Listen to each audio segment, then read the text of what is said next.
Hey guys, welcome to the review and results show for the March 31st, 2023 edition of AEW Rampage. My name's Dan and I review each and every AEW/ROH show. That's everything from shows like this to ROH's Super Card of Honor that came out earlier today. So if you missed the show and you wanted a quick recap or you wanted a place to talk all things AEW and ROH, you can do so right here. So please go right below this video, click that like button, the subscribe button, and the notification bell. That's always let you see past, present, and future reviews that I do, but also helps others to find my channel. And without any further ado, let's get to the review. AEW Rampage would kick off with Sammy Guevara going one-on-one with Konosuke Takeshita. And throughout the match, we would see Darby and Jungle Boy also watching this match, and they would watch one hell of a match at that. To say what you want about Sammy, he's a lot of fun to watch in the ring, whether he's doing some really despicable things as a heel, or he's doing some incredibly athletic and crazy things. Takeshita did do the best that he could to sort of keep up with him.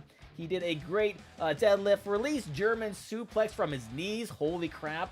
That was so impressive. And then he did one from the top rope. He also caught Sammy trying to do a cutter from the top rope as well, but reversed it brilliantly into a blue thunder bomb. Unfortunately though, Ty Mello would get involved here and distract Takeshita just for a little bit, enough for Sammy Guevara to hit the GTH to get the win.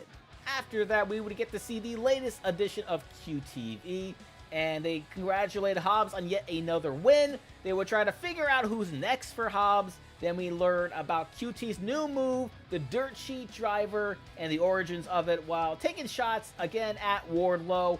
That seems to be what they're building towards, is another match between Hobbs and Wardlow, but I really wonder what they'll do with him until then. We then go backstage where Lexi Nair is standing with Matt Hardy and Ethan Page, and they talk about the contract that is being signed for Ethan Page to take on Hook, and Matt Hardy said he stood over the entire process and watched it get written up, and Ethan thanks him for it because he knows nothing about all that legal stuff, and Stokely is not there right now, so he has to force Matt Hardy to do this entire thing.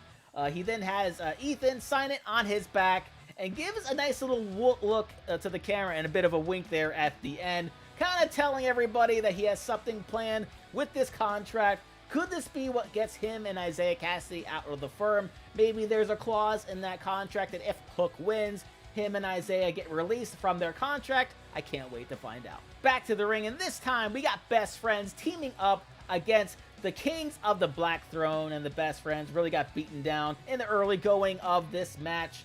They got beaten down in and out of the ring.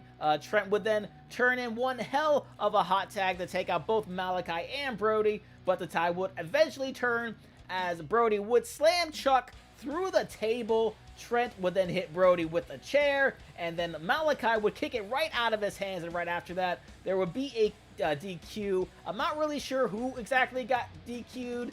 I think that means Malachi and Brody would win because Trent used the chair, which is not something you should be able to do. Regardless though, Orange Cassidy would come out to try to make the save, only to be met by Buddy Matthews, which seems like this is the next team that the House of Black will be taking on.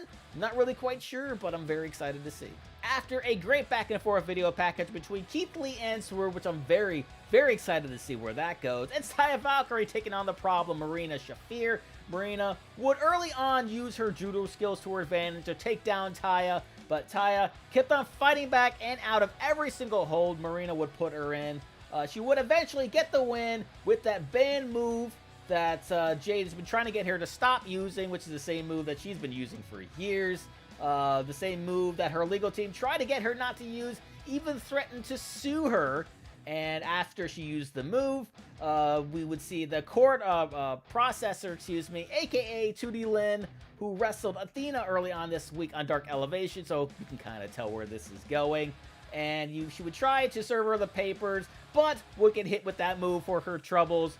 Jade would try to go down to fight her, but was held back by Layla and Smart Mark. A very fun and effective segment. We would then go backstage where Lexi Nair is standing with Anna Jay as she talks about why exactly that she went after Julia Hart, and she said that Julia really pisses her off. Didn't really elaborate too much as to why. She talked about what she went through in that match she had against both Willow and Ruby Soho. She also says that she has a fat ass and a bad attitude. Again, her words, not mine here. And she's also calls her a spooky bitch, and that she'll choke her out. She said that several times thereafter. Not sure if that means that the JAS are still feuding with the House of Black. Maybe this is just a separate thing, but we'll just have to wait and see on that. After a video package hyping up the match, it's Action Andretti against Juice Robinson in the main event of Rampage. And this match started off fast and did a lot of damage on Juice early on from Action Andretti,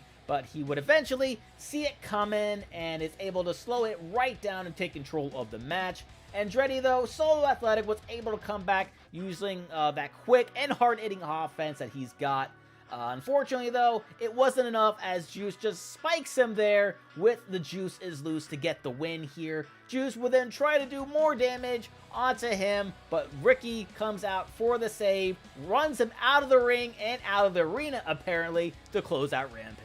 And that was AEW Rampage. What do you guys think about it? Please let me know down in the comment section below. Match of the night for me was definitely that opener, because love him or hate him, Sammy is damn good at what he does. And if you enjoyed today's review, please remember to go right below this video, click that like button, the subscribe button, and the notification bell, because I'm so that you see past, present, and future reviews that I do, but also helps others to find my channel. So thank you guys once again for checking out this review, and thank you guys for being all elite.